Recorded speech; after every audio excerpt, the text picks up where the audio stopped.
রবের নির্দেশ অমান্য করিও না, কারণ শয়তান তোমাদের বন্ধু নয়, শয়তান তোমাদের শত্রু বা দুশমন।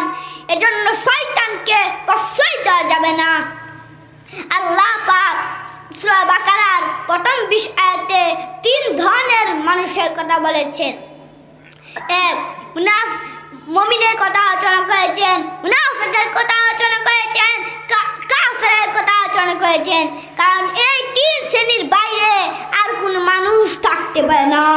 হয় কোনো মানুষ মুমিন হবে, নয় সে কাফের হবে, নয় সে মুনাফিক হবে। 3-এর বাইরে চতুর্থ কোনো স্তর আমার আল্লাহ স্বীকৃতি দেন না। নিরপেক্ষ অবস্থানের ইসলামের কোনো কিছুই নাই। আপনার পক্ষ নিতেই হবে, হয়